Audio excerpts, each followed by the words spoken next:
Sabi mo pagod ka sa trabaho, kaya hindi mo kami masundo ni Tomas. Pero bakit nandito ka, Leandro?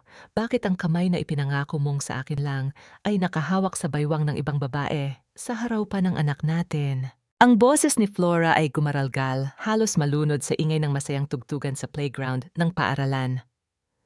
Kagagaling lang niya sa isang 12 oras na flight mula sa Dubai. Pagod puyat at nananakit pa ang kanyang mga paa mula sa matagal na pagkakatayo sa loob ng eroplano, ngunit tiniis niya ang lahat para lamang makaabot sa family day ng anak na si Tomas. Bit-bit pa rin niya ang kanyang flight cabin bag at suot ang kanyang asul na uniforme ng flight attendant na sumisimbolo sa lahat ng pawis at sakripisyong ibinigay niya para sa pamilyang ito. Ngunit sa isang iglap, ang lahat ng pagod na iyon ay napalitan ng isang malalim, nakamamatay na hapdi sa kanyang dibdib. Sa gitna ng entablado nakatayo ang kanyang asawang si Leandro. Hindi ito nakasuot ng pang-opisina, kundi isang kulay kahel na t-shirt na may tatak na Team Montemayor. Sa tabi nito ay ang guro ni Thomas na si Evangelina na suot ang kaparehong t-shirt at may hawak na isang batang lalaki na kasing edad halos ni Tomas. Mukha silang isang perpektong pamilya, masaya nagtatawanan at buo. Ang bawat kuha ng camera ng school photographer ay tila isang saksak sa puso ni Flora. Dahan-dahang lumapit si Flora, bawat hakbang ay tila paglakad sa ibabaw ng mga bubog. Leandro, tawag niya muli sa pagkakataong ito ay mas malakas at puno ng puot. Lumingon si Leandro. Ang kanyang mukha na kanina lang ay puno ng ngiti ay biglang nabalutan ng takot na mabilis ding napalitan ng inis. Flora, anong ginagawa mo rito? Akala ko ba bukas pa ang uwi mo? Dapat ba akong humingi ng paumanhin dahil napaaga ang uwi ko at nahuli ko ang palabas ninyo? Sagot ni Flora, habang ang kanyang mga mata ay lumilipat mula kay Leandro patungo kay Evangelina na ngayon ay pilit na umiiwas ng tingin. Evangelina, ikaw ang guro ng anak ko. Paano mo nagawang pumasok sa pamilya namin habang ako ay nasa himpapawid at nagpapakahirap para sa kinabukasan ng asawa at anak ko? Bago pa makasagot si Evangelina, isang matigas na kamay ang humablot sa braso ni Flora at pilit siyang iniharap sa kabilang direksyon. Ang kanyang biyena na si Remedios ay nakatitig sa kanya nang may nanlilisik na mga mata. Huwag kang gumawa ng eksena rito, Flora, nakakahiya sa mga ibang magulang. Ang bulyaw ni Remedios sa mahinang boses pero puno ng diin. Kung gusto mong mag-iskandalo, huwag dito sa paaralan ni Tomas. Isipin mo ang dangal ng pamilya Montemayor. Dangal, Mama! Anong dangal ang pinoprotektahan ninyo? Tinitigan ni Flora ang kanyang biyenan nang may halong pandidiri. Alam ninyo ito. Alam ninyong may ibang pamilya ang anak ninyo habang ako ang nagbabayad ng lahat ng utang at gamot ninyo sa Dubai. Isang malakas na sampal ang sumalubong sa pisngi ni Flora. Ang tunog ng palad ni Remedios na tumama sa balat ni Flora ay tila nagpatahimik sa paligid. Ramdam ni Flora ang init at hapdi sa kanyang mukha, ngunit mas masakit ang katotohanang ang taong tinulungan niyang makabangon sa sakit ay siya pang unang nanakit sa kanya. Masyado ka ng matapang dahil ikaw ang kumikita, Flora, ang sabi ni Remedios habang dinuduro siya. Pero tandaan mo, isang hamak na flight attendant ka lang. Si Evangelina ay isang maestra. Siya ang mas nararapat sa tabi ni Leandro dahil siya ang narito habang ikaw ay laging wala. Ngayon umalis ka na bago ko patawagin ang security at kalad ka rin kapalabas ng paaralang ito. Lumingon si Flora kay Leandro, umaasang may kaunting kurot pa ng konsensya sa asawa. Ngunit tinalikuran lamang siya nito at inakay si Evangelina palayo na tila ba si Flora ang isang estrangherong nanggugulo sa kanilang katahimikan. Naiwan si Flora sa gitna ng playground, pinagtitinginan ng mga ibang magulang, suot ang kanyang unipormeng punong-puno ng dangal, ngunit ngayon ay tila basahan na niyurakan ng putik. Nanginig ang mga kamay ni Flora habang kinukuha ang kanyang telepono sa bulsa. Gusto niyang tawagan ang kanyang kapatid o kahit sinong makikinig. Ngunit bago pa niya magawa iyon, isang tawag ang pumasok. Mula ito sa kanyang flight manager. Hello, Flora Bayani. This is from the ground operations. Ang seryosong boses sa kabilang linya ay nagpalamig sa kanyang dugo. We are calling to inform you that you are officially under preventive suspension effective immediately. Halos mabitawan ni Flora ang kanyang gamit. Suspension. Bakit anong kasalanan ko? May formal na reklamo laban sa iyo mula sa Montemayor Foundation. Ayon sa audit, may nawawalang 2 milyong piso mula sa scholarship fund na ikaw ang nakapirma bilang garantor. We need you to surrender your flight wings and identification tomorrow morning for investigation. Nabitawan ni Flora ang kanyang flight bag sa semento. Ang 2 milyong piso na pinaghirapan niyang ipunin para sa kinabukasan ni Tomas ay hindi lamang ninakaw sa kanya, ginamit pa ito upang ibaon siya sa hukay. Tumingin siya sa malayo sa direksyon kung saan masayang naglalakad ang bagong pamilya ni Leandro. Sa sandaling iyon ang luha ni Flora ay natuyo.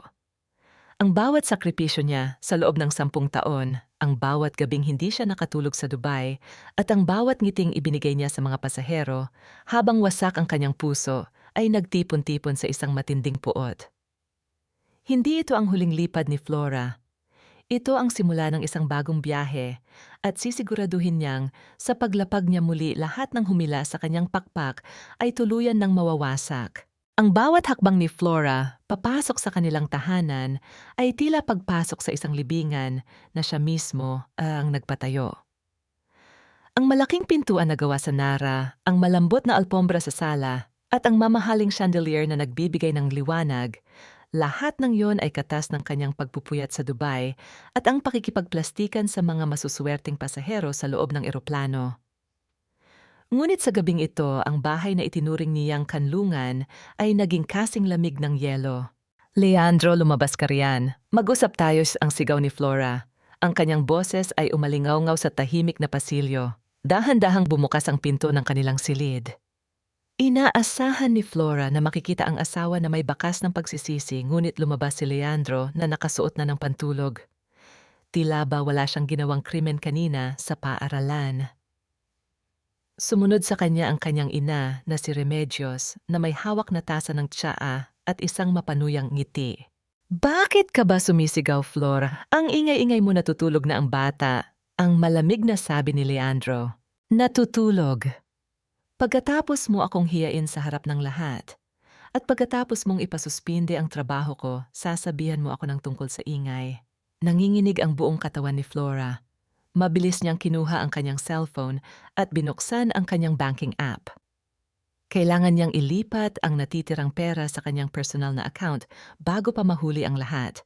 Ngunit bago pa man niya matapos ang pag-login, isang pulang abiso ang lumitaw sa screen, account locked. Please contact your branch. Nabitawan ni Flora ang kanyang telepono sa ibabaw ng lamesa. Anong ginawa mo, Leandro? Bakit hindi ko mabuksan ang joint account natin? Nasaan ang 2 milyong piso na nasa scholarship fund? Huwag mong itanong sa akin ang bagay na ikaw naman ang gumawa, Flora, ang sagot ni Leandro habang dahan-dahang lumalapit sa kanya. Nakalimutan mo na ba ikaw ang pumirma sa mga audit papers last month? Ikaw ang garantor. Kung may nawawalang pera, ikaw ang dapat magpaliwanag sa bangko at sa kumpanya mo. Huwag mo akong ituro. Sinungaling to, ang sigaw ni Flora. Alam nating dalawa na kinuha mo ang pera para sa luho nyo ni Evangelina, ninakaw mo ang pirma ko. Lalapit sana si Flora kay Leandro upang sugurin ito, ngunit mabilis siyang hinarang ni Remedios. Wala kang ebidensya, Flora. Ang mayroon lang ang audit ay ang pirma mo. At sa tingin mo ba paniniwalaan ka ng mga tao isang babaeng laging wala sa bahay, laging nasa ibang bansa?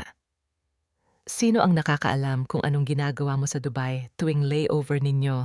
Nasaan si Tomas? Gusto kong makita ang anak ko. Ang pag-iiba ni Flora dahil alam niyang wala siyang mapapala sa pakikipagtalo sa 2 demonyong nasa harap niya. Nasa kwarto siya at wag mo na siyang tatangkain pang lapitan, ang sabi ni Remedios habang itinatago ang susi ng kwarto ng bata sa kanyang bulsa. Simula ngayon, hindi ka nakarapat-dapat na maging ina. Ang isang magnanakaw ay hindi dapat magpalaki ng isang Montemayor. Narinig ni Flora ang mahinang paghikbi ni Tomas mula sa kabilang kwarto. Nanay, gusto ko po kayong makita. Ang boses ng bata ay tila nagpira-piraso sa puso ni Flora. Tomas. Nandito si nanay, bubuksan ko ang pinto. Patakbong lumapit si Flora sa kwarto, ngunit bago pa niya mahawakan ang doorknob, hinila siya ni Leandro sa buhok at itinulak palayo. Makinig ka sa akin, Flora. ang bulong ni Leandro habang idinidikit ang isang makapal na dokumento sa kanyang mukha. Pirmahan mo ang annulment papers na ito. Aminin mo na ikaw ang kumuha ng pera dahil sa personal financial stress. Kapag ginawa mo iyan, hindi na kami magsasampa ng kasong kriminal laban sa'yo. Hahayaan ka naming makaalis sa bahay na ito ng malaya. Pero ang anak natin maiiwan siya rito sa amin. Doon siya sa mas may dangal na magulang. Kailanman ay hindi ko pipirmahan ang kasinungalingang iyan, ang huling sigaw ni Flora bago siya tuluyang napaupo sa sahig, pagod at wasak. Sa gitna ng kanyang pagluha, narinig niya ang tunog ng pagpihit ng doorknob ng kanilang main door. Pumasok ang kanyang matalik na kaibigan at katrabaho na si Beatrice. Bakas sa mukha nito ang pag-aalala habang mabilis na lumapit kay Flora. Flora, Diyos mio, narinig ko ang nangyari sa airport, ang sabi ni Beatrice habang niyayakap ang kaibigan. Nandito ako, okay? Huwag kang mag-alala, tutulungan kita. Inalalaya ni Beatrice si Flora patungo sa sofa. Dito ka muna, kukuha lang ako ng tubig. Ngunit habang nakatalikod si Flora at nakabaon ang mukha sa kanyang mga palad, ang mga mata ni Beatrice ay mabilis na lumipat sa laptop ni Flora na nakabukas sa ibabaw ng lamesa. Sa isang mabilis na kilos, kinuha ni Beatrice ang kanyang sariling telepono at dinaliri ang mga key sa keyboard upang makuha ang mga huling password na ginamit ni Flora bago ito malock. Isang malamig na ngiti ang sandaling gumuhit sa mga labi ng babaeng itinuring ni Flora na kapatid. Akala ko sa lahat ng taong tatalikod sa akin, ikaw ang mananatiling nakatayo sa tabi ko, Beatrice. Pero sa likod ng bawat yakap mo, may hawak ka palang patalim na dahan-dahang itinatarak sa likuran ko. Ang tinig ni Flora ay parang isang bulong na nanggaling sa kailaliman ng kanyang pagod na pagkatao. Sa loob ng madilim na sala, tanging ang asul na liwanag mula sa screen ng laptop ang nagbibigay ng anyo sa mukha ni Beatrice. Nakita ni Flora sa refleksyon ng salamin ng bintana ang mabilis na paggalaw ng mga daliri ng kanyang kaibigan, tila ba ninanakaw nito ang huling piraso ng kanyang pag-ibig at dangal. Napatigil si Beatrice. Dahan-dahan siyang lumingon, ang kanyang mukha na kanina lang ay puno ng pag-aalala ay biglang naging malamig at matigas, tila isang maskara na dahan-dahang natatanggal. Hindi niya binitawan ang telepono kung saan nakarecord na ang lahat ng sensitibong impormasyon ni Flora. Bakit, Beatrice? Bakit kailangang pati ikaw?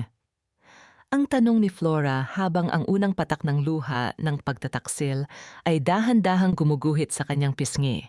Simula nang mag-training tayo sa airline hanggang sa maging senior cabin crew tayo, ikaw ang laging kasama ko. Ibinigay ko sa iyo ang lahat ang mga shift ko na gusto mo ang suporta ko noong iniwan ka ng pamilya mo. Ganito mo ba ako babayaran? Tama to eh. Tumayo si Beatrice, hindi na nagtatago. Isang mapanuyang ngiti ang gumuhit sa kanyang mga labi. Suporta, Flora, o pampalubag loob dahil ikaw ang laging bida. Ikaw ang paborito ng mga manager, ikaw ang laging nakakakuha ng Dubai route, at ikaw ang may asawang Montemayor. Pagod na akong maging anino mo, Flora. Pagod na akong panoorin kang lumipad habang ako ay naiwan sa ibaba. Hindi mo alam ang hirap ko, Beatrice, ang sigaw ni Flora. Ang luhang itinatago ko sa likod ng bawat ngiti ko sa mga pasahero, ang lungkot ko tuwing Pasko, dahil nasa himpapawid ako imbes na kasama ang anak ko. Iyon ba ang kinakainggitan mo?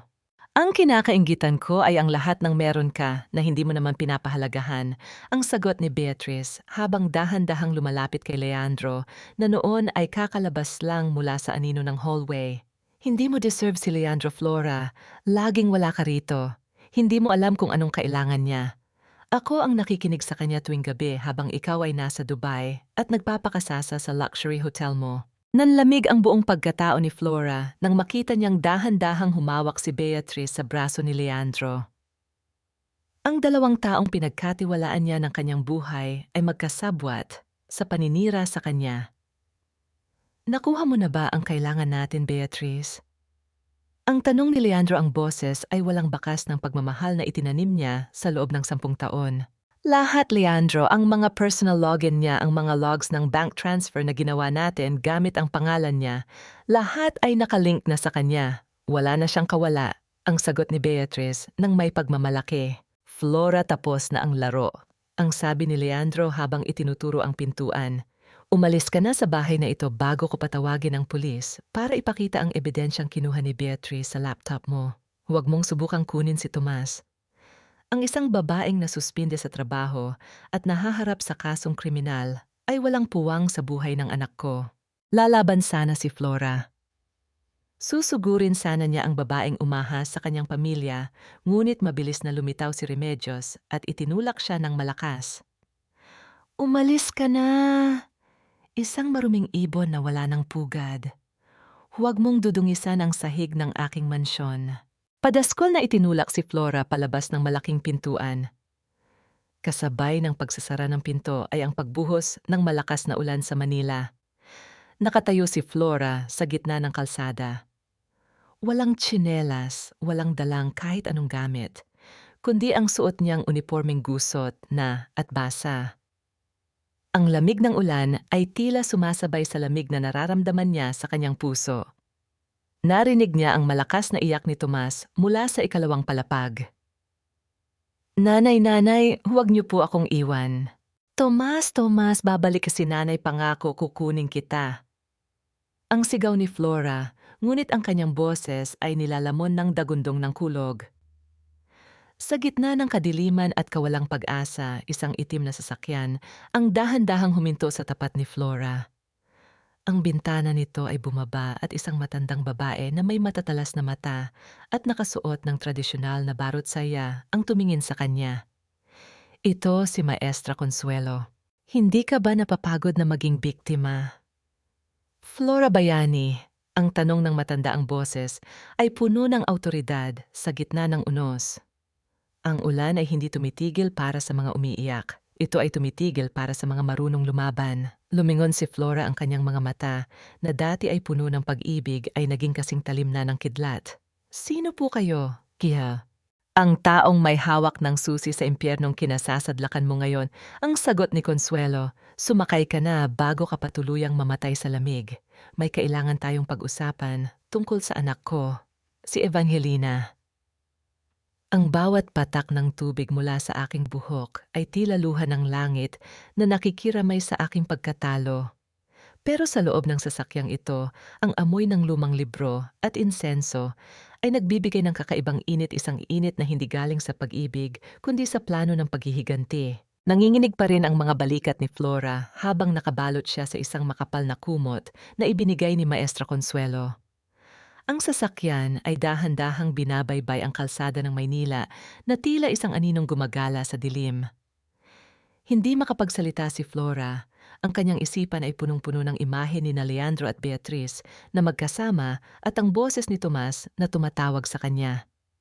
Uminom ka muna, ang mahinahong utos ni Consuelo habang iniabot ang isang thermos ng mainit na tsaa. Bakit niyo po ako tinutulungan? Tanong ni Flora, ang kanyang boses ay paos. Sabi niyo po, anak niyo si Evangelina. Bakit niyo ibinibigay ang susi ng impyerno sa taong kaaway ng anak niyo? Isang mapait na ngiti ang gumuhit sa mga labi ni Consuelo. Tumingin siya sa bintana sa mga ilaw ng lungsod na tila mga bituing nalaglag sa putik. Anak ko siya sa dugo, Flora. Pero sa puso matagal na niya akong ibinaon sa limot. Ibinenta ni Evangelina ang kanyang pinagmulan para lamang maging bahagi ng mataas na lipunan. Para sa kanya, ako ay isang mantsa sa kanyang reputasyon bilang isang perpektong maestra. At ang pamilya Montemayor, iyon ang kanyang tiket para tuluyang makalimutan ang hirap na pinagdaanan namin. Hindi makapaniwala si Flora. Ang babaeng nagnakaw ng kanyang asawa ay isa palang impostora na ikinahihiya ang sariling ina. Gusto mong makita ang tunay na mukha ng kinalaban mo, hindi ba as pagpapatuloy ni Consuelo? Bukas magsisimula ang klase ni Tomas. Huwag kang magtatago. Harapin mo ang maestra sa loob ng kanyang kaharian. Ipakita mo sa kanya na ang isang ibong gumuho ang pakpak ay marunong pa ring tumuklaw. Kinabukasan ng sikat ng araw ay tila isang mapanuyang liwanag sa harap ng St. Jude Academy. Nakatayo si Flora sa tapat ng gate, suot ang isang simpleng puting blusa at maong. Wala na ang kanyang uniforme, wala na ang kanyang pakpak, ngunit ang kanyang tindig ay kasing matatag ng isang sundalo. Sa loob ng silid-aralan, nakita niya si Evangelina. Ang maestra ay nakasuot ng isang formal na kulay asul na terno. Maayos ang pagkakapusod ng buhok at may malumanay na ngiting ipinapakita sa mga magulang. Siya ang larawan ng isang perpektong guro desente, kagalang-galang at mapagkakatiwalaan. Flora, anong ginagawa mo rito? Ang boses ni Evangelina ay puno ng kaplastikan nang mapansin ang pagdating ni Flora. Agad niyang inakay ang mga magulang palayo at hinarap ang kaaway sa isang sulok ng hallway. Hindi ba't sinabihan ka na ni Leandro na huwag nang lalapit sa paaralang ito, nakakaabala ka sa mga bata? Nandito ako para sa anak ko, Evangelina. Hindi mo siya pag-aari. Ang matapang na sagot ni Flora. Tumawa ng mahina si Evangelina, isang tunog na kasing talim ng isang labaha. Anak Flora, tignan mo ang paligid. Ang mga magulang dito, ang mga kapwa ko guro, lahat sila ay tinitingnan ako ng may respeto. Samantalang ikaw ang magnanakaw na flight attendant. Ikaw ang inang-inuna ang luho sa Dubai kaysa sa pag-aalaga sa anak. Alam nating dalawa ang totoo, Evangelina. Alam kong ginamit ni Leandro ang pangalan ko para sa inyo. Ang katotohanan ay kung ano ang nakasulat sa papel at kung ano ang pinaniniwalaan ng mga tao. Ang bulong ni Evangelina habang lumalapit sa tainga ni Flora. I am a molder of minds, Flora. At sa bawat araw na wala ka, dahan-dahan kong binabago ang isipan ni Tomas. Ituturo ko sa kanya na ang kanyang ina ay isang makasalanan. Ituturo ko sa kanya na ang tanging dapat niyang mahalin ay ako. In a few months, hindi na niya matatandaan ang amoy mo. Nanlamig ang buong katawan ni Flora. Gusto niyang saktan ang babaeng nasa harap niya, ngunit alam niyang iyon ang bitag na hinihintay nito. Huwag mong gagamitin ang anak ko sa marumi mong laro, ang nanginginig na banta ni Flora. Huli na ang lahat, Flora. You are grounded. Wala kang pera, wala kang trabaho, at wala kang kakampi. Ang huling sabi ni Evangelina bago tumalikod ng may kasamang kayabangan. Habang naglalakad palayo si Flora, naramdaman niya ang isang pares ng mga matang nakatingin sa kanya mula sa ikalawang palapag. Nang iangat niya ang kanyang tingin, nakita niya si Maestra Consuelo. Nakatayo ang matanda sa anino ng pasilyo, hawak ang isang lumang kwaderno. Hindi ito ngumingiti, hindi rin ito umiiyak. Ang tingin nito ay tila isang manghuhula na alam ang susunod na trahedya. Naisip ni Flora si Consuelo ba ay isang anghel na tagapagligtas o isa ring maestra na mas mahusay maglaro ng kasinungalingan kaysa sa kanyang sariling anak. Hindi sapat ang bintana ng eroplano para takasan ang katotohanang kahit gaano ka pa katayog. Lumipad, sa putik pa rin ang bagsak mo. Kapag ang sarili mong pamilya ang pumutol sa iyong mga pakpak. Ang silid sa maliit na boarding house sa Pasay ay kasing sikip ng isang banyo sa loob ng eroplano. Ang amoy ng lumang kahoy at singaw ng kalsada ay malayo sa bango ng lavender at mamahaling pabango na nakasanayan ni Flora sa Dubai. Nakaupo siya sa gilid ng isang manipis na kutsyon habang ang ingay ng mga jeepney sa labas ay tila isang nakabibinging paalala na wala na siya sa marangyang buhay na pinaghirapan niya. Dahan-dahan niyang hinubad ang kanyang medyas. Namamaga pa rin ang kanyang mga paa mula sa huling biyahe niya. Hinaplos niya ang kanyang mga talampakan, ang mga paa na tumayo ng ilang oras para pagsilbihan ang mga dayuhan. Para lamang ang perang kinita ay gamitin ng kanyang asawa sa ibang babae. Kinuha ni Flora ang kanyang lumang logbook, ang maliit na kwaderno kung saan niya itinatala ang bawat flight schedule niya sa loob ng 5 taon. Sa tabi nito ay ang mga kopya ng bank statement na hiningi niya bago siya tuluyang malock sa system. Sinimulan niyang pagtabihin ang mga petsa. Isang matinding pait ang lumitaw sa kanyang lalamunan. Bawat petsa, kung kailan siya nasa Himpapawid, Manila, to Dubai, Dubai to London, doon nagkakaroon ng malalaking withdrawal sa scholarship fund. Sa bawat oras na nag-aalala siya kung sapat ba ang tulog ni Tomas, doon pumipirma si Leandro gamit ang kanyang pangalan. Ginawa siyang alibay ni Leandro. Alam ng asawa niya na habang wala siya, walang makakapansin sa mga transaksyong ginagawa nito. Para sa pamilya, para kay Tomas. Ang bulong ni Flora habang ang mga luha ay muling pumatak sa papel. Naalala niya ang isang layover niya sa Dubai Mall, 2 taon na ang nakalilipas. Nakakita siya ng isang mamahaling kwintas na gusto niyang bilhin para sa sarili niya bilang regalo sa kanyang kaarawan. Pero sa huli, ibinalik niya ito. Sa halip, ibinili niya ng pinakamahal na gamot si Remedios at isang bagong relo si Leandro. Mas kailangan nila ito ang sabi niya noon sa sarili.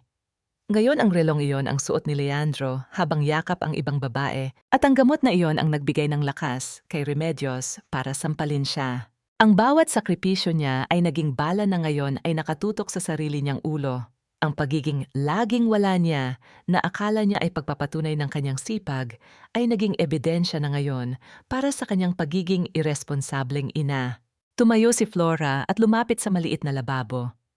Tiningnan niya ang kanyang sarili sa basag na salamin. Ang mga mata niya ay lubog na ang kanyang balat, ay tila nawala ng sigla dahil sa pagod at puyat. Pero sa likod ng pagod na yon may isang bagong klaseng apoy na nagsisimulang mag-alab. Hindi niyo ako tuluyang maibabagsak, ang sabi niya sa kanyang refleksyon. Kung kailangang dumaan ako sa bagyo para makuha ang hustisya gagawin ko.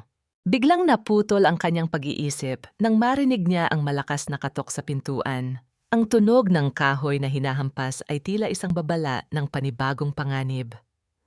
Flora Bayani, buksan mo ang pinto, pulis ito. Ang sigaw ng isang lalaki mula sa labas. Nanlamig ang buong katawan ni Flora. Dahan-dahan niyang binuksan ang pinto at tumambad sa kanya ang dalawang opisyal na nakauniporme. Ma'am, mayroon kaming warrant para sa inyong imbitasyon. Formal nang nagsampa ng demanda ang Montemayor Foundation tungkol sa nawawalang 2 milyong piso. Kailangan nyo nang sumama sa amin sa presinto para sa formal na investigasyon. Sa sandaling iyon, tila tuluyang gumuho ang langit sa ulunan ni Flora. Ang bawat hakbang niya palabas ng boarding house habang nakatingin ang mga kapitbahay ay tila isang martir na naglalakad patungo sa kanyang bitayan. Pero habang sumasakay siya sa sasakyan ng pulis, isang alaala ang pumasok sa kanyang isip, ang mukha ni Maestra Consuelo. Ang ulan ay tumitigil para sa mga marunong lumaban, ang bulong ni Flora sa kanyang sarili. Ang laban ay hindi na lang tungkol sa pera, ito ay tungkol sa kanyang karapatan na muling tawaging nanay. Ang bawat tunog ng bakal na rehas na nagsasara ay tila isang hatol na nagsasabing, wala ka ng puwang sa malayang mundo. Pero sa loob ng presinto kung saan ang amoy ng luma at maruming papel ay kasing pait ng aking tadhana. Doon ko natanto na ang pinakamahalagang cargo ay hindi ang dala ng eroplano, kundi ang katotohanang nakatago sa isang nawawalang maleta. Malamig ang upuang bakal sa loob ng interrogation room. Nakatitig si Flora sa puting dingding na puno ng mga mantsa habang ang liwanag ng bumbilya sa itaas ay tila humahamon sa kanyang katatagan. Ang bawat tanong ng investigador ay tila isang sampal paulit-ulit mapang-insulto at puno ng pagdududa. Saan mo dinala ang pera, Flora, sa Dubai ba? May pinagtataguan ka bang account doon? Ang tanong ng pulis habang idinidiin ang mga dokumentong may pirma niya. Hindi ko ninakaw ang perang iyon. Ninakaw ang pangalan ko at ninakaw ang buhay ko, ang tanging sagot ni Flora. Ang kanyang boses ay mahina na ang kanyang lalamunan ay tuyong-tuyo, ngunit ang kanyang mga mata ay nananatiling nakatitig ng diretso. Pagkalipas ng ilang oras, pinayagan siyang makatanggap ng bisita. Inasahan niyang si Leandro ang darating upang ipakita ang huling hininga ng kanyang tagumpay, o kaya ay si Beatrice upang maniguro na huli na ang lahat. Ngunit ang pumasok sa silid ay ang matandang babaeng may matatalas na mata, si Maestra Consuelo. Dahan-dahan itong naupo sa tapat niya. Hindi ito nagdala ng pagkain o kumot, kundi isang piraso ng papel na may mga numero at codes. Alam mo ba kung bakit laging kampante si Leandro, Flora, ang panimula ni Consuelo? Dahil naniniwala siyang ang lahat ng ebidensya ay naglalaho kasabay ng paglapag ng eroplano. Pero nakalimutan niyang sa bawat biyahe may mga bagay na naiiwan. Nagtaka si Flora. Anong ibig ninyong sabihin? Noong huling biyahe mo mula sa Dubai, may isang maleta na ipinadala si Leandro sa ilalim ng pangalan ng isang peking pasahero. Isang lost and found na cargo na hindi kailanman kinuha dahil ang layunin ay itago ito sa loob ng storage ng airport hanggang sa lumipas ang gulo. Ang bulong ni Consuelo, ang boses, ay puno ng misteryo. Isang maleta. Ano ang laman yon? Ang lahat ng kasalanang hindi niya maibaon sa lupa.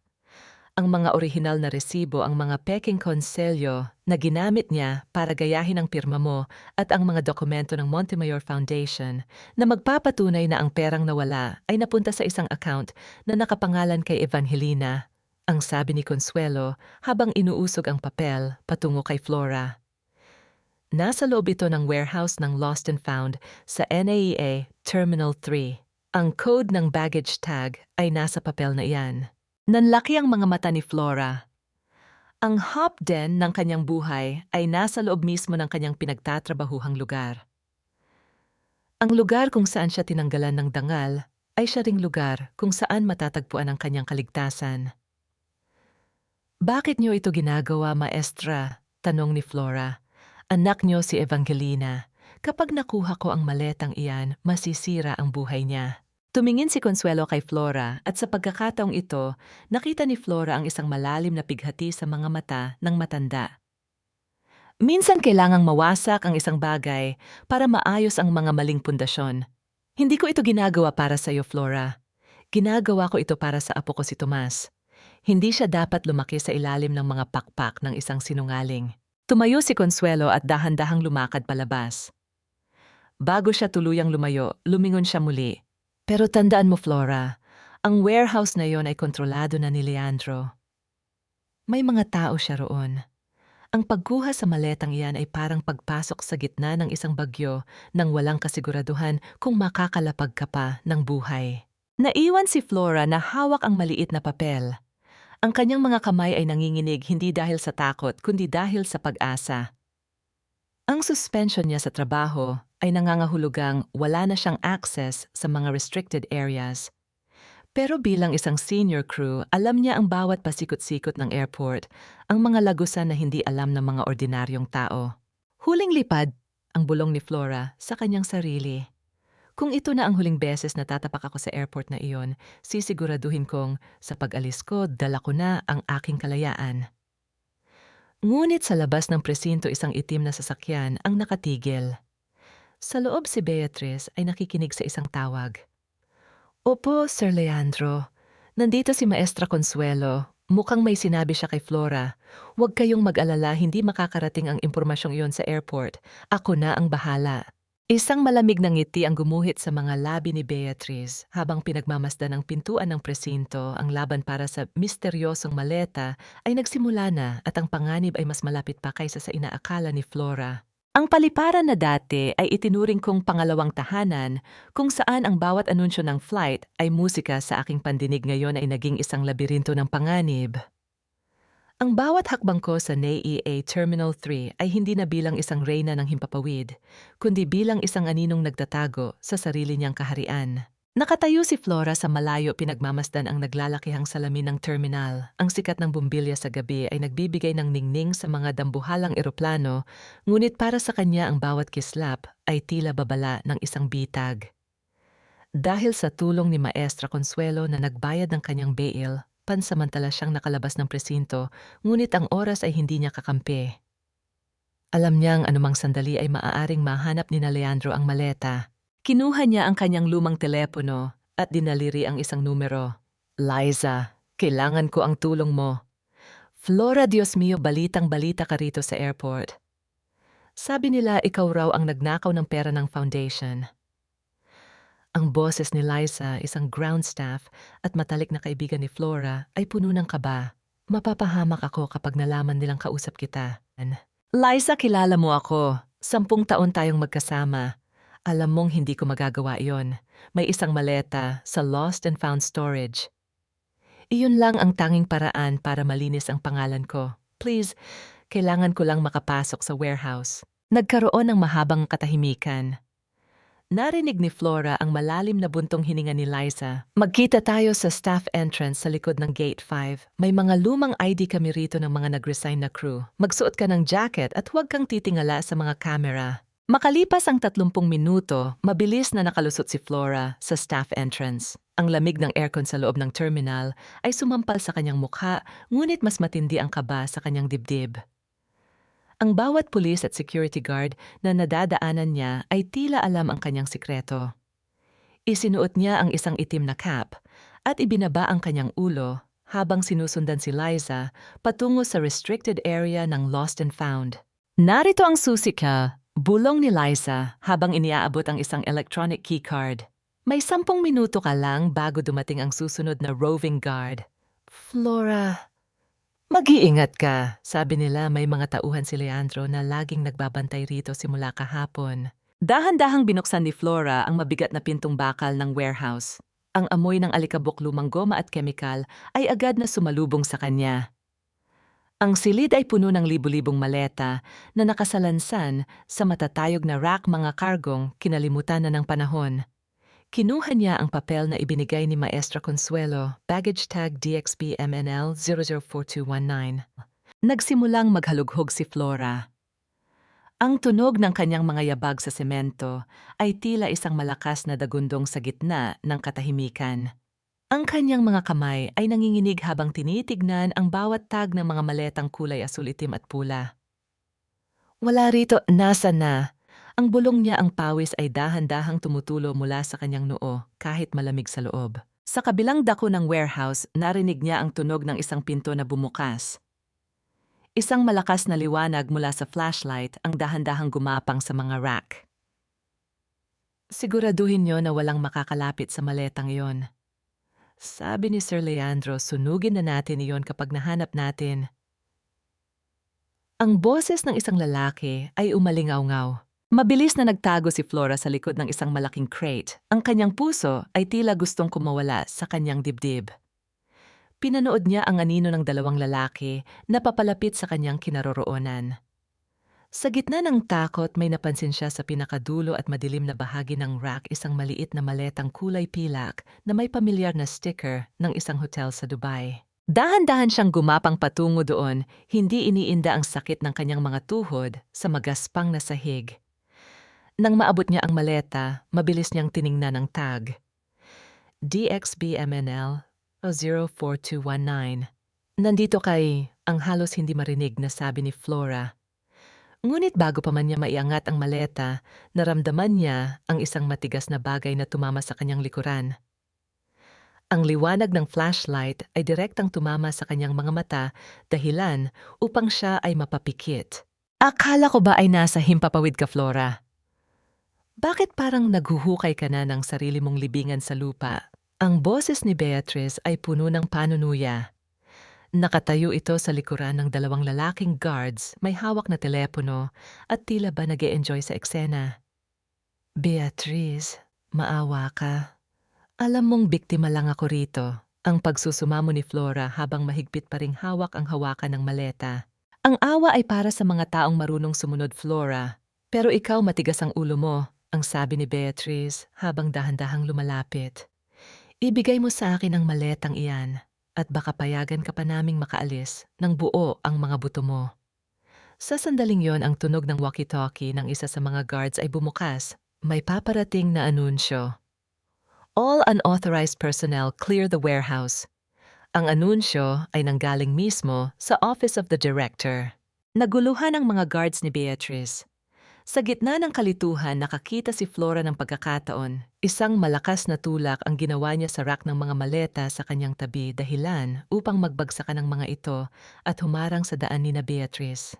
Bit-bit ang pilak na maleta, mabilis na tumakbo si Flora patungo sa kabilang lagusan ng fire exit na alam niyang patungo sa runway. Huwag niyo siyang hayaang makatakas, ang sigaw ni Beatrice, ngunit ang tunog ng sirena ng airport security ay nagsimula ng umalingaw-ngaw sa buong terminal. Sa ilalim ng nakabubulag na ilaw ng mga sasakyang pulis, ang pilak na maleta sa aking kamay ay tila naging kasing bigat ng 1,000 kasalanan. Hindi ito ang unang pagkakataon na pinalibutan ako ng mga awtoridad, pero ito ang unang pagkakataon na naramdaman ko ang lamig ng kamatayan sa gitna ng mainit na aspalto ng paliparan. Napatigil si Flora. Ang hangin mula sa mga dambuhalang makina ng eroplano sa malayo ay humahampas sa kanyang mukha, dala ang amoy ng gasolina at desperasyon. Nakaturo sa kanya ang mga flashlight ng airport police. Sa gitna ng liwanag, nakita niya si Leandro. Ang kanyang asawa ay nakasuot ng formal na barong, malinis ang hitsura, tila ba galing sa isang mahalagang pagtitipon bago nagawang habulin ang kanyang takas na asawa. Flora, sapat na ang drama. Ang sigaw ni Leandro gamit ang megaphone. Ang boses niya ay nanginginig sa pag-aalala, isang acting na kayang manlinlang ng kahit sinong manonood. Ibigay mo na ang maletang iyan sa mga pulis. Huwag mo nang dagdagan ang mga pagkakamali mo. Isipin mo si Tomas. Naramdaman ni Flora ang isang matinding pait sa kanyang lalamunan nang marinig ang pangalan ng anak. Tumingin siya sa maleta, pagkatapos ay kay Beatrice na ngayon ay nakatayo sa tabi ng mga opisyal, may krus ang mga braso at isang mapanuyang tingin. Kung tatakbo ako, babarilin nila ako. Kung ibibigay ko ito ngayon, bubuksan nila ito at sisiguraduhin ni Leandro na mawawala ang bawat dokumento sa loob. Ang mabilis na pag-iisip ni Flora. Dahan-dahan niyang ibinaba ang maleta sa aspalto at itinaas ang kanyang mga kamay. Huwag kayong magpaputok. Isusuko ko na ang maleta. Ang sigaw ni Flora, ang kanyang boses ay tila basag at puno ng pagsuko. Mabilis na lumapit ang dalawang guards at kinuha ang pilak na kargamento. Nang mahawakan ni Leandro ang maleta, nakita ni Flora ang isang saglit na kislap ng tagumpay sa mga mata nito. Ngunit bago pa man ito mabuksan ng mga pulis, mabilis na lumapit si Flora kay Leandro at bumulong sapat lang para marinig nito sa gitna ng ingay ng radyo ng mga pulis. Pirmahan ko na ang annulment papers, Leandro.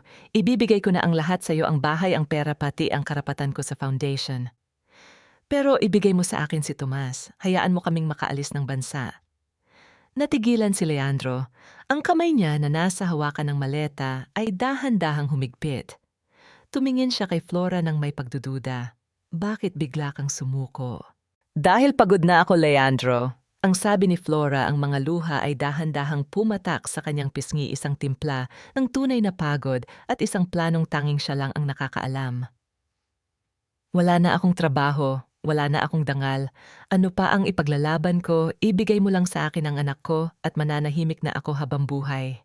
Isang golden moment ang namuo ng dahan-dahang hinawakan ni Leandro ang pisngi ni Flora, tila ba nagpapakita ng awa sa harap ng mga pulis. Dapat ay noon mo pa ginawa ito, Flora. Mas naging madali sana ang lahat. Humarap si Leandro sa mga opisyal. Gentleman personal na gamit lang ng pamilya ang laman nito. Isang malaking misunderstanding lang ang lahat. Ang asawa ko ay dumaranas ng matinding stress dahil sa pagkakasuspinde niya. Ako na ang bahalang mag-uwi sa kanya. Dahil sa impluensya ng pamilyang Montemayor, hindi na nag-usisa ang mga pulis. Pinanood ni Beatrice ang eksena ng may matinding pagduda. Kilala niya si Flora. Alam niyang ang isang Flora Bayani ay hindi basta-basta susuko nang walang kapalit. Dinala ni Leandro si Flora sa isang pribadong kwarto sa loob ng administrative office ng airport. Ibinagsak niya ang maleta sa lamesa at inilabas ang mga papel na matagal na niyang pinipilit na papirmahan. Pirmahan mo na ito. Ngayon din ti ang utos ni Leandro. Kinuha ni Flora ang panulat. Ang kanyang mga kamay ay nanginginig habang dahan-dahang inilalapat ang dulo nito sa papel. Sa bawat kurbada ng kanyang pirma, tila ba isinusuko niya ang kanyang buong pagkatao. Ngunit sa ilalim ng lamesa, ang kanyang mga daliri ay mahigpit na nakahawak sa isang maliit na susi na nakuha niya mula sa loob ng lining ng kanyang jacket bago siya tuluyang nahuli. Nang matapos ang pirmahan, kinuha ni Leandro ang mga papel nang may kasamang tawa. Ngayon malaya ka na, Flora. Malaya kang maging isang pulubi. Lumingon si Leandro kay Beatrice, nakakapasok lang sa silid. Beatrice, dalhin mo ang maletang ito sa incinerator ng airport. Ngayon din, siguraduhin mong magiging abo ang lahat ng laman nito. Ayaw kong may makita pa kahit isang hibla ng ebidensya bukas. Ang apoy ay maaaring tumupok sa tela at papel, ngunit kailanman ay hindi nito kayang tunawin ang katotohanang nakaukit na sa budhi. Ang akala ni Leandro ay nakuha niya ang aking alas, hindi niya alam na ang bawat tauhan sa paliparang ito ay may pusong hindi nabibili ng kanyang salapi. Isang matinis na tili ng galit ang kumawala sa mga labi ni Beatrice sa tapat ng naglalakihang apoy ng incinerator. Padaskol niyang itinapon ang bato sa sahig na lumikha ng isang gasgas sa semento. Ang mga lumang uniforme ni Flora ay dahan-dahang kinakain ng apoy, naglalabas ng itim na usok na tila ba tinatawanan ang kanyang kabubuhan. Leandro, nalin lang tayo kung ang sigaw ni Beatrice sa telepono, ang kanyang boses ay nanginginig sa takot at puyat. Ang maletang ibinigay niya, walang laman. Pinaglaruan tayo ni Flora sa gitna ng runway. Sa kabilang linya narinig ang tunog ng pagkabasag ng baso. Si Leandro na noon ay nagdiriwang na sana kasama si Remedios ay napatayo ng mabilis. Papaano nangyari iyon? Hawak ng mga guards ang maleta. Nakita ko siyang hila-hila iyon. Hindi natin napansin. Noong nagkaroon ng gulo sa warehouse, noong nagbagsakan ang mga rack, may mga ibang crew na dumaan.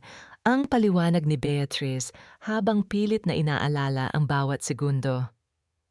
Lahat sila ay suot ang parehong jacket. Nagpalit sila ng maleta sa dilim. Habang nangyayari ang kaguluhan sa panig ni Leandro, si Flora ay nasa loob ng isang maliit na service van ng airport, malayo sa mga kamera at sa mga mata ng mga Montemayor. Sa tabi niya ay si Liza at dalawa pang senior flight attendants na matagal na niyang nakasama sa mga biyahe. Ang kanilang mga mukha ay pagod ngunit may bakas ng tagumpay. Salamat, Liza. Salamat sa inyong lahat, ang pabulong na sabi ni Flora. Ang kanyang mga kamay ay dahan-dahang humahaplos sa tunay na pilak na maleta na nakatago sa ilalim ng mga blanket ng airline. Walang anuman, Flora, sagot ni Liza habang hinahawakan ang kamay ng kaibigan. Sabi ko sa iyo, ang crew ay parang isang pamilya sa itaas ng ulap. Kung hihilain nila ang pakpak mo, kami ang magsisilbing hangin para muli kang makalipad. Alam naming inosente ka. Dahan-dahang binuksan ni Flora ang maleta gamit ang maliit na susi. Sa loob nito, hindi mga uniforme ang tumambad. Maayos na nakasalansan ang mga orihinal na bank ledgers ng Montemayor Foundation, ang mga pekeng konselyo na ginamit ni Leandro at isang itim na envelope. Binuksan ni Flora ang envelope at inilabas ang mga larawan mga kuha sa Dubai kung saan si Leandro at Evangelina ay masayang namimili ng mga kagamitan para sa kanilang lihim na bahay gamit ang perang ninakaw sa scholarship fund. Ito na ang black box ng pagsasama natin, Leandro. Ang sabi ni Flora, ang kanyang boses ay wala ng bakas ng luha kundi isang malamig na determinasyon. Lahat ng ebidensya ng paglipad mo sa ibang pugad narito na. Kinuha ni Flora ang kanyang ID card ng airline, ang kanyang wings, na kailangan niyang isuko bukas. Tinitigan niya ito ng matagal. 10 taon ng kanyang buhay ang nakataya rito. Ang bawat selyo sa kanyang passport ay katumbas ng bawat yakap na ipinagkait niya sa kanyang anak, para lamang pagsilbihan ang pamilyang nagtaksil sa kanya. Flora, anong plano mo? Tanong ni Liza. Maaari nating dalhin ito sa pulis ngayon din. Hindi siyang sagot ni Flora. Alam ni Leandro kung paano paikutin ang batas. Kung ibibigay ko ito sa presinto, baka bukas ay wala na naman ang mga ebidensyang ito. Gusto kong makita ng lahat ang kanyang pagkawasak sa harap ng mga taong pinakainiingatan niya. Ang gala night ng Gia din Gungmao? Ang bulong ni Liza. Eksakto, ang sabi ni Flora. Doon niya balak ipahiya ang pangalan ko. Doon ko rin tatapusin ang kanyang palabas. Sa kabilang dako, si Leandro ay tila isang leon na nakakulong sa hawla. Hanapin niyo siya. Hindi pa siya nakakalayo sa area ng Pasay Beatrice. Gamitin mo ang lahat ng connection mo. At si Tomas. Dalhin niyo si Tomas sa mansyon ni Mama. Huwag niyo siyang hahayaang makalabas. Cliffhanger. Habang nagmamaneho ang van palayo sa airport, biglang hinarang sila ng isang itim na SUV. Bumukas ang pinto at lumabas si Maestra Consuelo. Ang kanyang mukha ay balot ng matinding kaba. Flora, bilisan mo, alam na ni Leandro na nasa akin ang orihinal na kopya ng audit, ang sigaw ng matanda. Kinuha nila si Tomas, dinala nila ang anak mo sa hideout sa Cavite para gawing pain sa'yo. Ang bawat kislap ng chandelier sa bulwagang ito ay tila mga matalas na mata na nagmamasid sa isang palabas ng kabulaanan. Suot nila ang kanilang pinakamagagandang barong at gown, ngunit sa ilalim ng mga mamahaling tela ay ang mga bulok na budhing hindi kayang itago ng kahit anong pabango. Ang Grand Ballroom ng Manila Hotel ay punong-puno ng mga kilalang tao sa lipunan. Ang amoy ng sariwang bulaklak at mamahaling alak ay humahalo sa himig ng mga biolin. Sa gitna ng entablado isang malaking banner ang nakasabit gabi ng parangal para sa mga pamilyang Huaran. Nakatayo si Leandro sa gitna suot ang isang mamahaling pinya-barong habang si Evangelina ay nasa tabi niya nagniningning sa isang kulay gintong gown. Hawak ni Leandro ang kamay ni Evangelina nang may matinding pagmamalaki, tila ba ito ang babaeng naging katuwang niya sa lahat ng hirap. Sa kabilang gilid si Remedios ay nakaupo sa isang selyang parang trono na kangiti sa bawat panauhing bumabati sa kadalisayan ng kanyang pamilya. Maraming salamat sa parangal na ito, ang simula ni Leandro sa kanyang talumpati. Ang kanyang boses ay puno ng emosyon sapat na para mapaniwala ang mga naroon. Ang pamilya ang pundasyon ng ating lipunan. Ang katapatan ang malasakit at ang integridad iyan ang mga haliging nagpapatibay sa amin. Sa likod ng bawat tagumpay ko ay ang suporta ng aking mahal na si Evangelina, ang guro na humuhubog sa isipan ng ating mga anak, kasama ang aking ina na si Remedios. Walang bakas ng pangalan ni Flora. Tila ba ang 10 taon ng kanyang pagtatrabaho sa Dubai ay binura na sa kasaysayan ng mga Montemayor. Biglang bumukas ang dambuhalang pintuan ng ballroom. Ang tunog ng pagtama ng kahoy sa pader ay nagpatigil sa musika. Ang lahat ng mata ay lumingon sa dulo ng pasilyo. Doon nakatayo si Flora. Hindi siya suot ang kanyang uniforme ng flight attendant. Suot niya ang isang hating gabi na asul na gown, na kasing ganda ng langit sa gabi. Ang kanyang buhok ay maayos na nakapusod at ang kanyang tindig ay kasing tatag ng isang reyna na handang bawiin ang kanyang kaharian. Ang bawat hakbang niya sa pulang alpombra ay tila isang paghatol. Flora, ang pabulong na sabi ni Leandro, ang kanyang mukha ay biglang namutla sa ilalim ng mga spotlight. Mabilis na tumayo si Remedios. Security, bakit nakapasok ang babaeng ito rito? Ilabas siya, isa siyang kriminal. Huwag kayong mag-alala, Mama. Ang boses ni Flora ay umalingaw-ngaw sa buong bulwagan, malinaw at puno ng awtoridad. Hindi ako narito para manggulo. Narito ako para magbigay ng aking sariling handog sa inyong pamilyang Huaran. Hindi ba't ang isang selebrasyon ay hindi kumpleto kung wala ang tunay na kwento ng tagumpay? Flora, umalis ka na kung ayaw mong ipakaladkad kita sa labas. Ang banta ni Leandro habang pilit na pinapanatili ang kanyang nangiti sa harap ng mga kamera. Bakit ka natatakot, Leandro? Kung talagang Huwaran ang pamilyang ito, wala kayong dapat ikahiya, ang sagot ni Flora habang dahan-dahang lumalapit sa entablado. Gusto ko lang ipakita sa lahat ang sikreto ng iyong integridad. Ang bawat biyahe, ang bawat oras na wala ako, may mga dokumentong sadyang nakakalimutan. Inilabas ni Flora ang isang maliit na flash drive. May inihanda akong video tribute para sa inyo.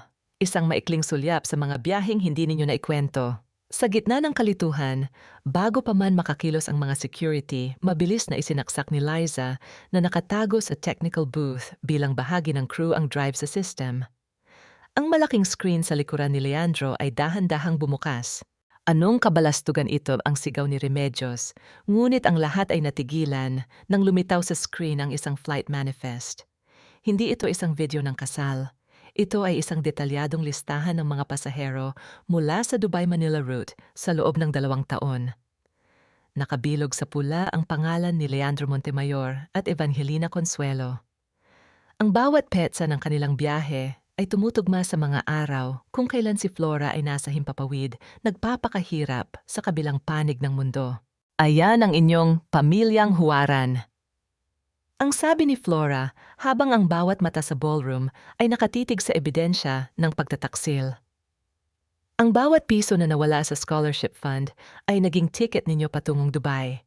Ang bawat gabing wala ako para alagaan ang anak ko ay gabing ginugol ninyo sa mga hotel na gamit ang pangalan ko.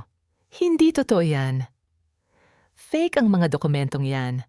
Ang sigaw ni Evangelina, ang kanyang maestra image, ay dahan-dahang nagkakalas-kalas. Ang pinakamataas na lipad ay laging may katumbas na pagbagsak kapag ang iyong mga pakpak ay gawa sa kasinungalingan. Akala ni Leandro ay hawak niya ang aking hininga sa pamamagitan ng pananakot sa aking anak, ngunit hindi niya alam na ang isang ina ay handang sumagasa sa apoy para lamang sa kanyang dugo. Nanlamig ang buong katawan ni Flora habang nakatitig sa screen ng telepono ni Beatrice. Ang mukha ni Thomas, na puno ng luha at takot, ay tila isang punyal na dahan-dahang itinarak sa kanyang puso. Ang bulwagan na kanina lang ay puno ng bulungan ay biglang tumahimik naghihintay sa magiging desisyon ng babaeng itinuring nilang kaaway. Ano na Flora? Ang panunuya ni Leandro ang kanyang boses ay puno ng tagumpay habang inaayos ang kanyang barong. Ibigay mo sa akin ang flash drive na yan at sabihin mo sa lahat na nagkamali ka lang. Isang salita mo lang at makakauwi ng ligtas ang anak natin. Huwag mong hayaang maging ulila si Tomas dahil sa pride mo. Huminga ng malalim si Flora. Ang kanyang mga kamay ay nanginginig, ngunit ang kanyang mga mata ay nananatiling nakatitig kay Leandro nang may matinding puot. Tumingin siya kay Maestra Consuelo na nasa gilid at nakita niya ang isang maikling pagtango ng matanda. Biglang tumunog ang isa pang cellphone, ang cellphone ni Leandro. Ang tunog ng notification ay tila isang malakas na kulog sa tahimik na ballroom. Pagkakita ni Leandro sa screen, ang kanyang mapanuyang ngiti ay biglang naglaho at napalitan ng matinding takot. "The boy is safe, Leandro." Ang boses ni Agent David ay umalingaw-ngaw mula sa mga speaker ng ballroom matapos ipatch ni Liza ang communication line. "Nailigtas na namin si Tomas sa Cavite. At ang mga tauhan mo kasalukuyan na silang nagbibigay ng salaysay laban sa'yo." Nabitawan ni Beatrice ang kanyang telepono. Ang tunog ng pagtama ng gadget sa sahig ay tila hudyat ng simula ng katapusan. Napaupo si Flora sa gilid ng entablado, isang mabilis na buntong hininga ng pasasalamat ang kumawala sa kanyang mga labi. Ngunit hindi pa siya tapos. Tumayo siya ng tuwid at hinarap ang lahat ng panauhin. "Ngayong ligtas na ang aking anak, hayaan ninyong ipakita ko ang tunay na laman ng maletang ito." Dahan-dahang binuksan ni Flora ang pilak na maleta sa gitna ng entablado. Inilabas niya ang mga orihinal na konselyo ng Montemayor Foundation at ang mga dokumentong may bakas ng pilit na pagkopya sa kanyang pirma. Ang bawat piraso ng papel ay tila isang ebidensya ng 10 taong panloloko. "Ito ang inyong Businessman of the Year." Ang sigaw ni Flora habang itinataas ang isang dokumento. Ibinenta niya ang dangal ng kanyang asawa para sa luho ng kanyang maestra. Ang bawat sentimo na dapat ay para sa mga batang mahihirap ay napunta sa mga alahas at biyahe ninyong dalawa sa Dubai. "Security, hulihin ang babaeng iyan," nagsisinungaling siya. Ang huling hirit ni Remedios, ang kanyang boses ay matinis at puno ng desperasyon. Ngunit bago pa man makakilos ang mga security ng hotel, bumukas ang mga pinto sa gilid ng ballroom. Pumasok ang mga operatiba ng NBI sa pamumuno ni Agent David. Ang tunog ng kanilang mga sapatos sa marmol na sahig ay tila isang martsa ng hustisya. Leandro Montemayor, Evangelina Consuelo at Beatrice Valderrama, ang seryosong anunsyo ni David. "You are under arrest for multiple counts of forgery, money laundering at kidnapping. May karapatan kayong manahimik." Ang flash ang camera na kanina ay mapran sa parangal ngayon ay nakatutok sa mga posas na dahan-dahang pinalibot sa mga pulso ni Leandro. Ang mukha ni Evangelina ay nabalot ng kahihiyan habang pilit na itinago ang kanyang mukha sa likod ng kanyang gintong gown. "Flora, please mag-usap tayo para kay Tomas." Ang pagsusumamo ni Leandro habang kinakaladkad siya palabas. Tinitigan siya ni Flora ng huling sandali.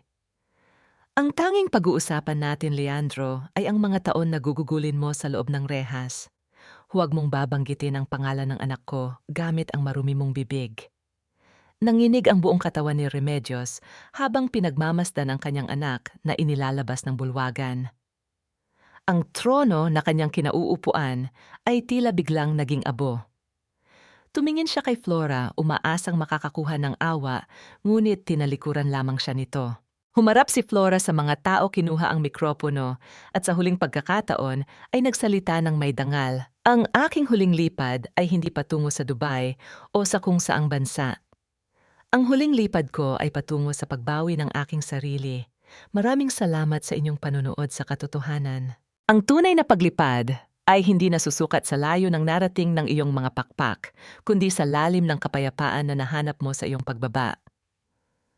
Sa huling pagkakataon, hindi na ako titingin sa ulap para hanapin ang aking halaga. Dahil ang aking langit ay narito na sa lupa sa piling ng aking anak.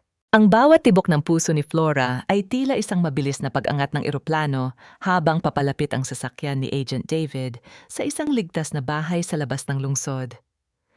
Nang bumukas ang pinto, tumambad sa kanya ang maliit na anyo ni Tomas na tumatakbo patungo sa kanya. Nanay, nanay, ang hagulgol ng bata habang isinisiksik ang kanyang muka sa leeg ni Flora. Tomas! Anak ko! Nandito na si nanay. Hindi na tayo muling maghihiwalay, ang bulong ni Flora habang ang kanyang mga luha ay malayang pumapatak. Hinuhugasan ang lahat ng pait at takot na tiniis niya sa loob ng maraming linggo. Sa yakap na yon, tila ba tuluyan nang naghilom ang bawat sugat na iniwan ni Leandro. Ngunit bago tuluyang isara ang kabanata, may isang huling dumi pa na kailangang linisin. Pagkalipas ng ilang araw, bumalik si Flora sa mansyon ng mga Montemayor, hindi bilang isang asawa, kundi bilang isang babaeng maniningil ng katarungan. Nadatnan niya si Remedios na nakaupo sa gitna ng madilim na sala. Wala na ang mga katulong, wala na ang kislap ng chandelier, at ang mga mamahaling gamit ay may mga sticker na ng foreclosed mula sa bangko. Ang dating reyna ng kahambugan ay tila isang anino na lang ng kanyang nakaraan. Akala mo ba ay nanalo ka na, Flora? Ang boses ni Remedios ay paos ngunit puno pa rin ng lason. Sinira mo ang anak ko. Sinira mo ang pangalang Montemayor. Hindi ako ang sumira sa inyo, Mama. Ang mahinahong sagot ni Flora habang inilalapag ang isang huling dokumento sa lamesa. Ang sarili ninyong kasakiman ang nagpabagsak sa mansyong ito. Alam ko na ang lahat. Ikaw ang nag-utos kay Leandro na gamitin ang pangalan ko dahil alam mong hindi ako makakaangal habang nasa Dubai ako. Ikaw ang utak ng bawat transaksyon ng foundation. Nanginginig ang mga kamay ni Remedios habang tinititigan ang mga bank records na hawak ni Flora ang huling ebidensyang nag-uugnay sa kanya sa money laundering. Anong gusto mo? Pera. Sasabihin ko kay Leandro na ibigay ang lahat sa'yo, huwag mo lang akong ipakulong. Ang pagsusumamo ng matanda dahan-dahang lumuluhod sa harap ng babaeng dati ay minaliit niya.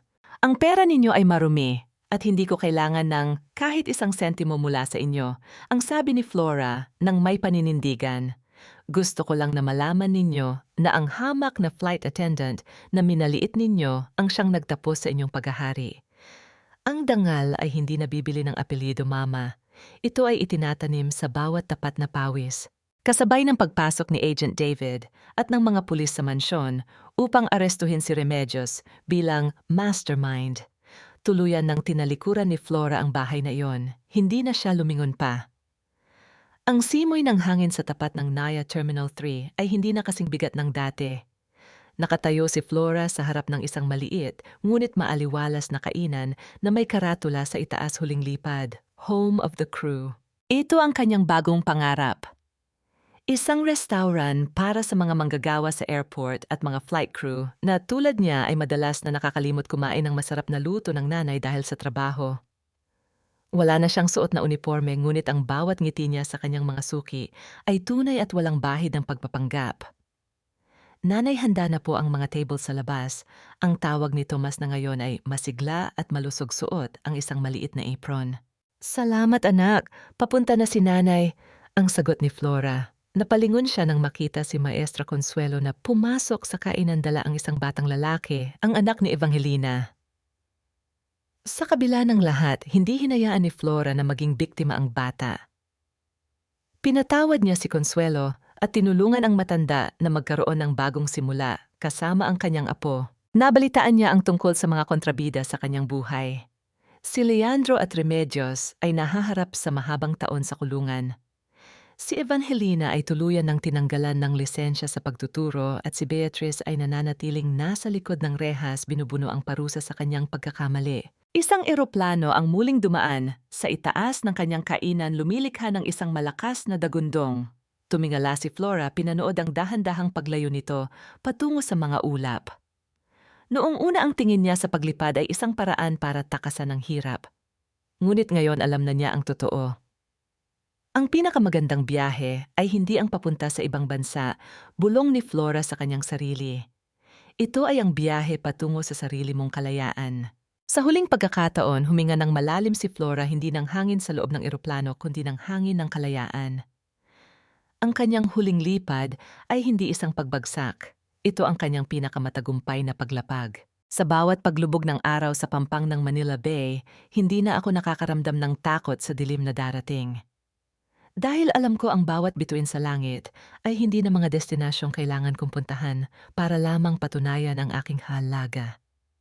Ang aking tunay na tahanan ay hindi na isang gusali o isang apelyido, ito ay ang kapayapaang baon ko sa bawat paghinga. Ang gabi sa huling lipad ay puno ng buhay. Ang tunog ng mga kubyertos na tumatama sa pinggan at ang mahinang tawanan ng mga crew na kakatapos lang ng kanilang duty ay nagsisilbing musika sa pandinig ni Flora. Nakatayo siya sa likod ng counter, pinagmamasdan ang kanyang maliit na kaharian. Wala na siyang suot na mamahaling alahas o ang asul na unipormeng naging saksi sa kanyang pagtitiis. Ngayon, suot niya ang isang simpleng apron na may mantsa ng harina at pagmamahal, isang mantsyang mas ipinagmamalaki niya kaysa sa anumang marka ng ranggo. Pumasok ang isang batang babae, mukhang pagod na pagod at bitbit ang kanyang flight bag. Nakita ni Flora ang sarili niya sa mga mata nito, puyat balisa at tila pasan ang mundo. Isang mainit na lugaw at kape, ma'am, ang pabulong na sabi ng bagong crew. Ngumiti si Flora at personal na inihanda ang pagkain. Nang ilapag niya ito sa lamesa, dahan-dahan niyang hinawakan ang balikat ng dalaga. Kakalanding mo lang ba? Magpahinga ka muna. Ang himpapawid ay laging nandoon pero ang sarili mo, huwag mong hahayaang mawala sa pagitan ng mga ulap. Natigilan ang dalaga at tumingin kay Flora nang may pasasalamat. Sa sandaling iyon, naramdaman ni Flora ang ganap na paghilom. Ang kanyang karanasan ay hindi na isang pasanin, kundi isang ilawan para sa iba. Sa isang sulok nakaupo si Maestra Consuelo kasama ang kanyang apo. Madalas na silang narito, naging bahagi na ng pamilyang pinili ni Flora. Si Evangelina, ayon sa balita, ay nagtatrabaho na ngayon sa isang malayo at maliit na bayan malayo sa karangyaan at layo sa mga taong maaari niyang linlangin. Isang tahimik na karma para sa isang taong nabulag ng ambisyon. Ang mga Montemayor ay naging isang babala na lamang sa balita. Si Leandro at Remedios ay nananatiling nasa likod ng rehas, ang kanilang mga pangalan ay dahan-dahan ng binubura ng panahon. Ang mansyong dati ay simbolo ng kanilang kapangyarihan ay isa na ngayong abandonadong gusali kasing hungkag ng kanilang mga pangako. Lumapit si Tomas kay Flora at hinawakan ang kanyang kamay. Nanay, tignan niyo po. Ang ganda ng buwan. Tumingala si Flora. Ang buwan ay nagniningning sa itaas ng terminal, tila isang saksi sa kanyang tagumpay.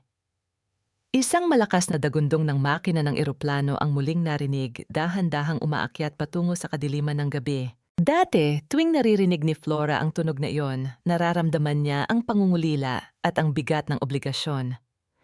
Ngunit ngayon ang tunog ng eroplano ay paalala na lamang na ang lahat ay may pagkakataong lumipad, ngunit ang pinakamahalagang bahagi ng paglalakbay ay ang pag-alam kung saan ka dapat lumapag. Handa ka na bang umuwi, Tomas? Tanong ni Flora. Opo, nanay. Handa na po. Naglakad ang mag-ina palabas ng kainan, magkahawak kamay sa ilalim ng liwanag ng buwan. Ang bawat hakbang ni Flora sa semento ay may kasiguraduhan. Wala na siyang kailangang patunayan sa mundo. Wala na siyang kailangang takasan. Ang huling lipad ni Flora Bayani ay hindi nagtapos sa isang trahedya. Nagtapos ito sa isang bagong simula, isang destinasyong hindi nakikita sa mapa, kundi nararamdaman sa bawat tibok ng isang pusong malaya. Sa dulo ng lahat, ang pinakamalakas na pakpak ay hindi ang gawa sa bakal o tila pinya. Ito ay ang pakpak ng katotohanan at ito ang nagdala kay Flora sa kanyang tunay na langit.